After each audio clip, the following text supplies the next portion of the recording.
everybody, it's Felisa. It is a beautiful evening in my neighborhood because I am on my way home instead of to work. I did record this vlog earlier, but I just was not pleased, y'all. I just was not pleased. Plus somebody called me. It was just all bad. So anyway, I needed to gather my thoughts so that I could do this vlog the way that I like to do them. So this is going to be another entry into my car chronicles, obviously, as well as my dating chronicles. This was a request, so I hope that I laid this out in a clear way, because some of the details get uber confusing, and since I'm gonna probably have to speak in third person or refer to my girlfriend who wanted this vlog, I hope that I don't confuse any of the details, but we'll see, child. Anyway, so I saw a friend of mine over the weekend. We haven't seen each other in a while, and so it was definitely a good time to catch up with her and, you know, hear all of the things that have been going on in her life. She let me know that the last time I saw her, she was, you know, newly engaged and you know, seemed to be reasonably happy. I was happy for her. And so, you know, imagine my surprise a few months later when I go and I see her, that she tells me that she's called off her engagement. And there were some challenges for that relationship, and you know, some things that were happening throughout the course of the relationship. However, one of the contributing factors, not necessarily the main reason, but one of the contributing factors was the fact that he had a child with someone else, and that someone else was like a specter in their relationship. So like a complete ghost of girlfriend's past kind of thing. Not only that, but there were a couple of issues with her fiance not implementing boundaries that made sense for this specter of a girlfriend, and the family, for their part, was uber close to the girlfriend, or the previous girlfriend, the specter. They were super close to the specter and embraced her fully, while kind of leaving my friend on the peripheral. They never really warmed up to her. She didn't necessarily feel comfortable around them. You know, she would indicate that the specter would come in and literally pee all over the family, and by that I mean, you know, come in and be overly animated. Hey mom, hey sis, hey dog, whatever. And, you know, made sure that she did this in front of my friend, you know, who was also there for a family gathering or whatnot.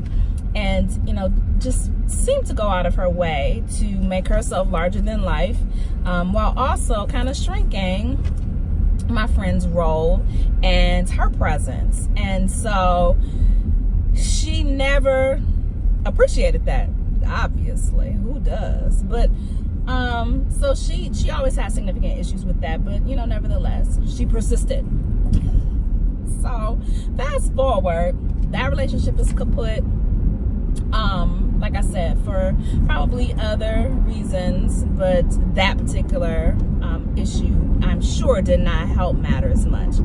Fast forward, she's now dating a guy who sounds like he's super awesome. I'm super excited for her because, honey, find your love and your good thing. Don't be out in the street by yourself. Anyway, so she seems like she's very happy, but she's concerned because, once again, she's dating a man who has children. And let's be frank, you guys, you know, it's very difficult the older that you get to find someone who is childless. Furthermore, y'all know that I just turned 50. I'm not really wanting to date anybody that doesn't have any children, and the reason is because I don't want you looking at me like I need to produce on demand. Like, please don't do that. Please don't implement an act of terrorism when it comes to my uterus. Don't ask me to do things like that. But anyway, I digress. So, you know, she's met this other guy. He seems like he's, you know, could be a great fella. And like I said, I'm very happy for her, but she's starting to feel some of those same kinds of issues with the girlfriend, ghost of girlfriend's past, and their co-parenting relationship. Now, you know, she's reported that there are some things that, you know, that just make her uncomfortable, that aren't necessarily at the level of the encounters that she had with this last fiance. So for instance, I guess the mom likes to text him, or has texted him. I'm not even going to say that she likes to do it, but has texted him at what I would consider off business hours or after hours, which, you know, is like after 11, 12 o'clock in the evening. Non-emergencies, non-essentials, just, you know, hey, here's this photo, hey, you know, whatever. And that made her feel some kind of way. And there were a couple of other things that, you know, have happened that just kind of made her pause a little bit. And so she has concerns, and those concerns are valid. I want to make sure that I say that, because if you have a concern about something, it's valid. You know, it's not necessarily rational, but it's valid. Let's be clear about that. But I did tell her that what she's experiencing is probably more than likely a trigger, not necessarily a red flag, because it feels like she's been here before, right? She's gone through this with this last fiance. She doesn't want to be on the periphery of her own relationship. She doesn't want to feel excluded. You know, she really is interested in pursuing the possibility of if with this new guy, and she doesn't want this to be another kind of scenario. And so it feels very, very, very familiar to her, and because of that, it's going to be a trigger. Now, the problem with triggers is that sometimes we can't really distinguish between a trigger and a red flag. That's why it's important for you to do some drill down work, some like deep dives into your emotions, and not just respond all willy-nilly. I've had to learn that the hard way, because, you know, we all have triggers. It just depends on who's doing the pushing and, you know, what day it is. Like, seriously, you don't always respond to a trigger in the same way. You definitely don't always respond to a trigger from, you know, from everybody. But I think that you're less likely to respond to a trigger when you're aware of it. So there's that. But anyway, moving on from there. So I told her, you know, that I thought that she was having more of a trigger situation than a red flag, because to her admission, he hadn't really done anything to make her feel uncomfortable. But she was afraid that she was going to be back on this slippery slope. So my advice to her was that, you know, she needed to have a comprehensive conversation with him, and not one that you plan to sit down. Like, she had to be cognizant and in the moment. And if the opportunity presented itself, you know, have a very transparent and, you know, kind of soul-bearing revelation for him. And I don't mean, you know, when you do this, it makes me feel this. No, I'm not talking about that, because that's going to immediately put him on the defensive, because, again, to her point, he hasn't really done anything. This is just a situation that feels familiar to her, and she don't like it, and rightfully so. So I told her that it probably would behoove her if she, you know, kind of waited until there was an opening, and during that opening, that she would just simply disclose her own vulnerabilities and her own insecurities, for lack of a better term, and, you know, how that makes her feel in that moment.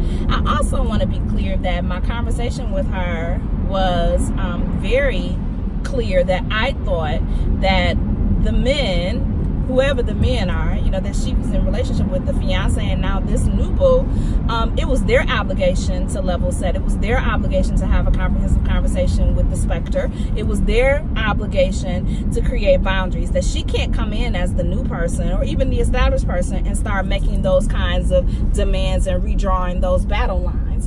And unfortunately, I know that there are a lot of people who have ex relationships or have co-parenting relationships with former significant others, and they really are trying to keep the peace because the other person is probably very unstable. And so because of that, you know, you try to do everything that you can not to rock that boat. I want to make sure that I acknowledge that. I acknowledge that there are some women and men out there who will definitely go out of their way to use their child as a pawn if they feel that you have moved on and they have not, and they don't like it. They will definitely make sure that they make your life a living hell if you don't do certain things their way. And you can't take that chance because you want to see your child. Well, here's the problem with that. In my opinion, you teach people how to treat you. That's, you know, a golden rule. Not only do you teach people how to treat you, you teach them how to interact with you. So if you never establish any boundaries, if you allow them to have all kinds of weird access to you, all kinds of the day and night, if you answer your phone every time that they call because you're afraid that they might get upset, if you just open doors. They're just popping up all at your house and carrying on, don't have any respect for not just you, but your current relationship, then that is a problem. And you have got to be able to have those frank conversations with them and take them by the hand and escort them back to the lane in which they broke free out of. You can't expect that they're going to automatically know that. I will say that for the Spectre's part, you have to be cognizant of the role that you play now. I think I've been very clear and very open and honest that I love my former husband's family. That's my family. That's been my family since I was 17. They ain't going nowhere. I'm not going anywhere.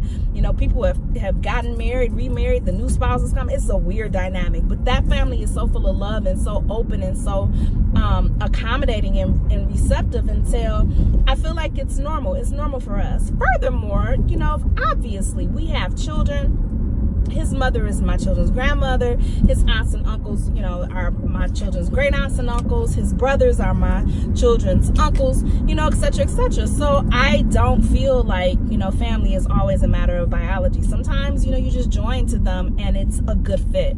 However, despite my presence since 1987, what I'm not going to do is act as though I'm still a wife. I'm not going to go in and act as though, you know, I still have carte blanche, you know, in the family. I know how to play my role. And it's one thing if I'm there and just intermingling and, you know, whatnot, even though my ex-husband and I do not speak. If I saw him and he was with his wife, I would defer to her. That is the current Mrs. Him. That is his wife. I respect that. I am no longer his wife for a myriad of reasons, child. But I'm not. And so I'm not going to pretend like I am. I'm not going to come in and be all loud and boisterous, even though that's probably my personality. But I'm going to be sensitive to the fact that she's there, and I'm not going to go out of my way to make her feel uncomfortable in a family that she's probably still trying to get to know. I think that that's rude. It's immature. It's no need for that. And there's room for all of us. There really, really is. So it's no sense in me acting that way. My place in that family has been solidified. Her place in that family is solidified for as long as she wants to be there. That's point blank, period. So I don't have a need to come in and just pee all over everything and mark territory. That's stupid. And if people are doing that, you need to stop that. It's not cute. It's really not. It makes you look desperate, makes you look lonely and bitter and all kinds of other things that you're probably not thinking that it does. It doesn't make you look like you're living well and none of that stuff. It just makes you look crazy. Just all the stop, all the no ever. So let people have their own space and understand where your dynamic is. You still fit, but just in a different way. Beyond that, my encouragement to my girl and to anybody that might be experiencing this is, you know, don't be reactionary. Understand, like I said, that there's a difference between triggers and red flags. Every red flag is not necessarily supposed to be a trigger. It's definitely supposed to be a warning for you, not to trigger you into reacting the way that you would have reacted in a previous relationship. And every trigger is not supposed to be activated. You need to be aware that they're there. You need to be cognizant of the fact that you have them and be open and honest and frank in your conversation and your discussion with your significant other so that you guys can work through that stuff together. If somebody is not willing to work on that with you, then they're probably not worth your time. But don't let insecurity and emotion talk you out of a good thing. You haven't even gotten to the place where, you know, you even know whether or not it's a good thing. You know, continue to work through it. That's what relationships are. That's what dating is for. And, you know, don't jump ahead to 5 years in because your former whoever did this, that, and the third. That's just, yeah, I don't think that that's a good thing. It's really not. And it's a lot easier to just have frank and open conversation than it is to go back and try and repair damage because you've said some things and now you can't take it back. I'm Felisa. Y'all let me know what you think below. I hope that that story wasn't too confusing. I hope that you guys were able to follow along with it because I know that there was some, you know, kind of moving parts in it, and I was trying to report it in such a way where I don't out her because I think that her anonymity is important. But I love you, girl. I hope that this helps. And let's see what kind of feedback you get. Talk to you later. Bye.